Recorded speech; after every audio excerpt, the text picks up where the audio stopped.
Happy Monday. It's that day of the week where people implement that preposterous dating philosophy. Oh, my past is my past. If you don't take me at my worst, then you don't get my best. I love what you imagine people who say that in dating. Well, I'm not talking about my past is my past. You imagine trying to use that excuse in court. Like, oh, we have this list of priors. You robbed this convenience store. You stole a bike from 2 kids. My past is my past, and from now forward, you're going to get my best. Well, that's what we're going to do. It's nothing but the best from here on out. If you're dating me, I want those Carfax, but none of you are, because this channel pretty much has a grand total of 0 people who are interested in my heart and 100% of people who are interested in my nose. And I'm going to be trying to deliver some of my Monday sniffs here for the NHL. And this Monday, they gave us some games to choose from. You never know what you're going to get from the NHL. They might throw you one, say, congratulations, it's a new week. You're sitting at home after work on a Monday. You're getting one game. Which game? Oh, are you going to complain? All right, that's it. Anaheim, Columbus for you. But we actually have an assortment of games on this Monday, which is nice to see. So we got plenty to choose from as we embark on another week of October NHL betting, which will turn into the first week of November NHL betting, which is now the 4th week of a great promotion you can take advantage of. And that is on Caesars Sportsbook, where we blast a bunch of same-game parlays.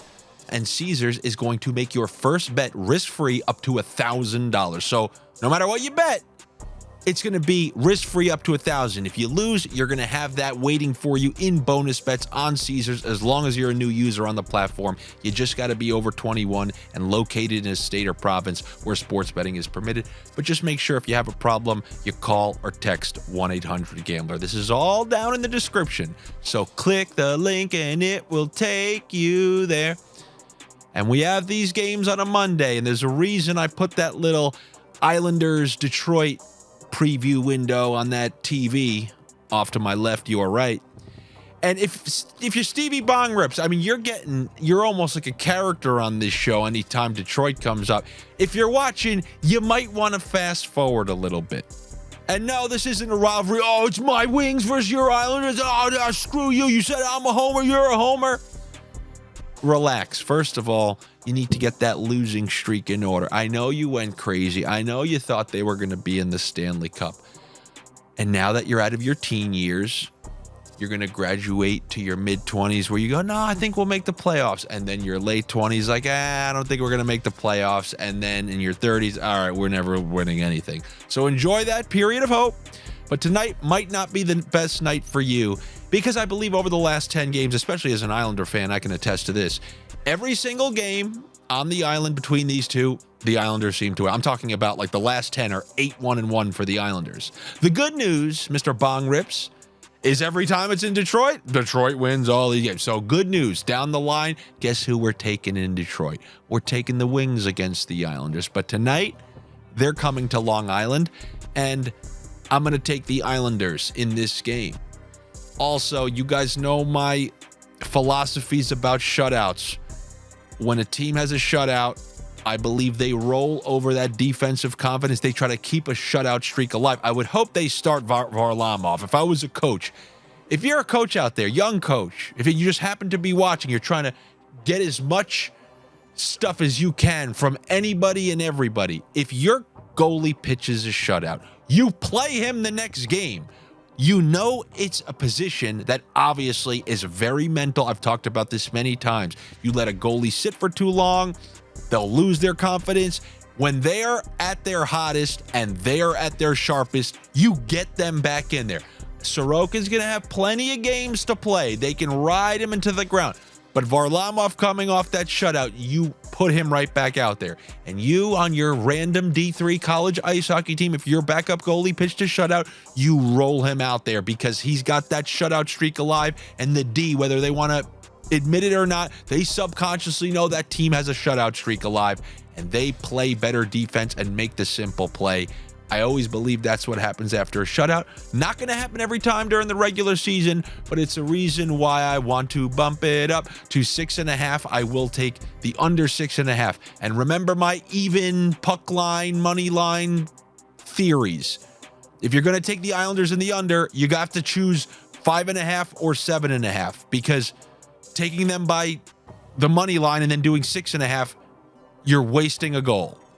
And you should know what I'm talking about by now. So if you're going to combine the two, I would do under 7.5 just to be safe. If you really want to get squirrely, you can do under 5.5. But coming off the shutout, I don't imagine there's going to be goals flying in this game.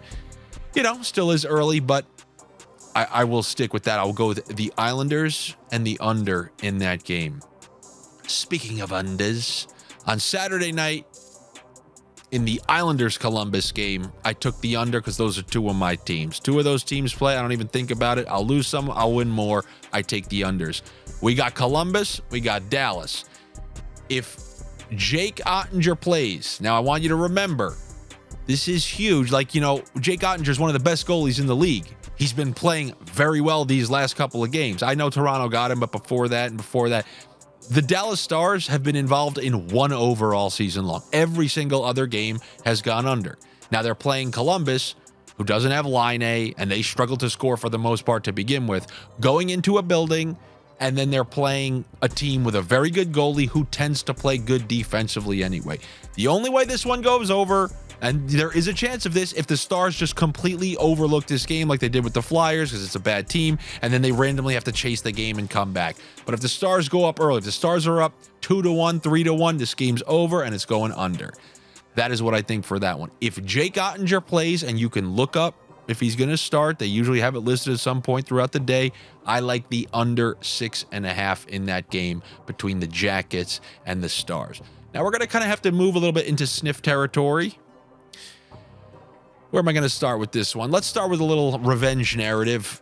We obviously know the run that the Florida Panthers went on. They were a Brad Marchand breakaway in Game 5 with 2 seconds left away from being eliminated from the playoffs. It's the crazy nature of hockey. That save gets made. They win in overtime. They win the next game, Game 7 in overtime, comeback variety. And it was one of the wildest sequences that ended with them going to the Stanley Cup. It was crazy. This game's in Boston. It's got revenge narrative written all over it. I tend to believe the Boston Bruins are going to find a way to win this game. We haven't seen Boston tested by better teams. But like I told you, it's a skill to beat bad teams. I really don't care what anyone says. It's not easy. Look around the league. We've seen Chicago go into Vegas and beat them. We're seeing left and right poor teams. We had that Washington game versus the Devils. There are plenty. You don't have to look far to find these bad teams come out and beat really good ones. So that always is available. However, I'm going to take Boston. This Boston defense is incredible. Involved in yet another under the other night. And if not for 2 empty net goals scored by Anaheim, it would have been another under in that game. Their defense is just playing incredible. I believe if you play good defense against the Panthers, you're going to win because they give you chances on the back end. Florida does tend to get in these randomly wild games at times. We haven't seen it so much this season. They are still missing those 2, central defensemen for them. So I'm going to go with Boston to exact some playoff revenge. Yeah, now Boston's a revenge town. And I'm going to go with the Rat to register a point. You can do the over 2.5 shots on goal if you'd like, but I'm going to go with the Rat to register a point to kind of atone for that breakaway miss during the playoffs. So give me the Bruins there. And then call it a sniff. I've been watching these Ranger games out west. They've been winning them. But if you've been watching, they ain't been controlling them. Couple of 5-on-3 goals in this last game. I think it was all power play goals and then ended up winning it in overtime. Shesterkin's been playing very well. They just played 3 in a row. Calgary, Edmonton, Vancouver still out there. They just seem... It ain't easy to go sweep the West Coast trip. And the later you get into it, I think you're likely to drop one. I'm going to take Winnipeg to find a way to beat the Rangers in this one. With that said, I've been watching Artemi Panarin. He's been shooting the puck more, which has opened up more passing lanes, which we all know is his specialty. And he made some beautiful plays, not just last night, but over the course of this road trip on the power play. That power play gets a chance. They're almost always scoring, and it's always running through his stick. He runs it from the top of the circle on the right side, and then he picks the passes. Last game against Vancouver, he found a couple cross-seam passes. One of his shots went in.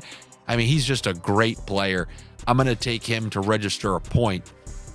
I'm also going to take Kyle Connor, who's another great player and a great distributor, to register a point. But I just want to take Winnipeg outright to win the game as a plus money underdog. Hey, you can call it a sniff. You can call it a sniff for Winnipeg at home against the New York Rangers. And those are some of my Monday picks. Could I make more? Yeah, but I might be forcing it. Those are some of my favorite ones. Good luck to you. Better luck to me.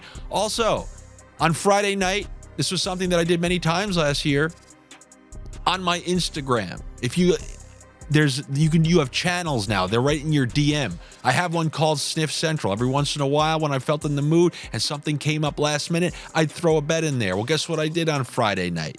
Anybody who still followed me from last season on my Instagram, in Sniff Central, I put the over 2.5 shots for Svechnikov in his first game back. And then I took the over 3.5 shots with Carolina winning for a plus 280. And both of those hit.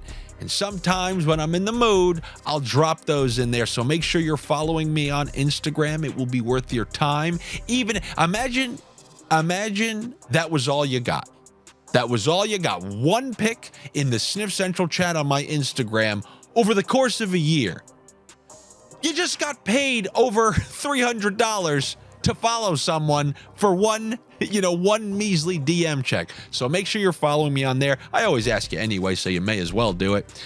Also, make sure you're subscribed here to this Odd Shopper channel, like I'd mentioned. Check out my Monday Night Football video. Subscribe to my YouTube page. Everything you can do to help me out the same way I'm trying to help you guys out. I will see you tomorrow. Take it easy.